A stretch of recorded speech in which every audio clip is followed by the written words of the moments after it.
channel. This is Clarice, ang inyong number one.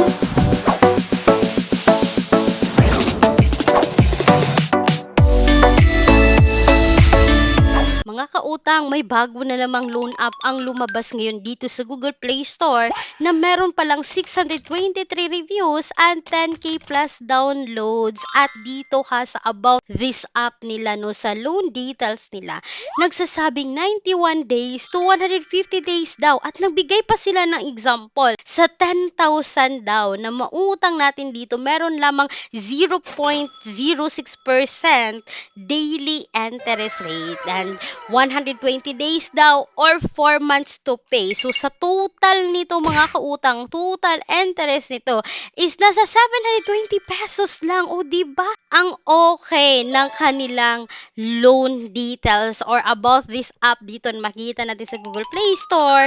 At ang napakaganda dito na nabasa ko 2,680 raw yung monthly na babayaran mo dito. 2,680 times 4 equals 10,720 pesos. Pero, oops! Ili-legit check muna natin yan at hayaan nyo muna ako na i-share sa inyo yung pinaka-real experience ko sa pag-utang dito kasi personally sinubukan ko ang bagong loan app na to at na-offeran agad ako ng 2,000 pesos. Pero, i-share ko sa inyo kung magkano nga ba yung possible na ma-receive ko sa 2,000, kung legit nga ba na pwede kong bayaran up to 4 months to mga kautang. Kaya, please continue watching. So, eto na mga kautang, no? Ngayon po, may pa-hashtag word na naman tayo sa video na to. Ang unang 2 tao na makakomment ng tamang hashtag word ay mananalo ng tig 50 pesos GCash. So, eto na mga kautang, no, ngayon, para mas madali kong makita yung mga messages nyo at screenshots nyo mga kautang, dito na kayo mag-message sa aking personal Facebook account mga kautang. Ipa-flash ko ngayon dito sa screen.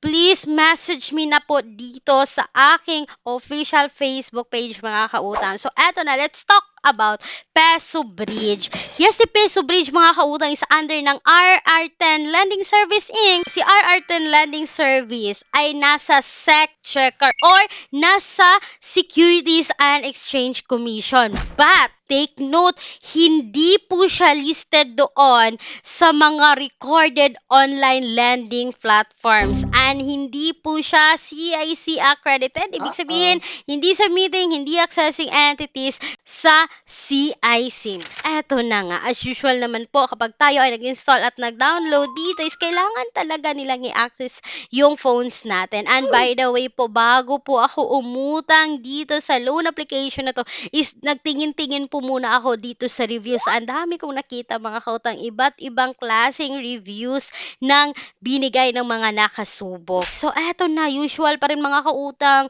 kung paano tayo mag-apply sa mga utangan online is ganun lang.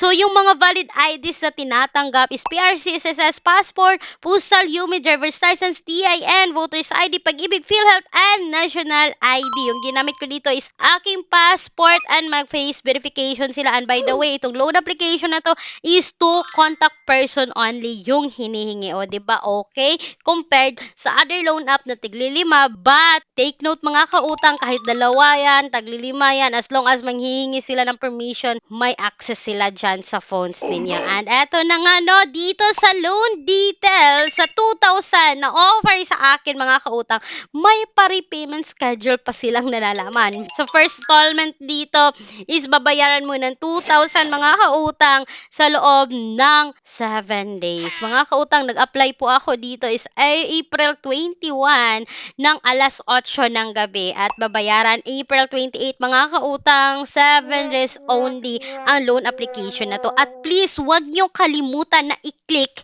to view the details of repayment. Kita nyo talaga dito na sa 2,000 mga kautang, meron silang total fee na 800 pesos. So, ibig sabihin nito, sa 2,000 yung ma-receive lang natin is 1,200 at babayaran ng 2,000 sa loob ng 7 araw. So mga kautang,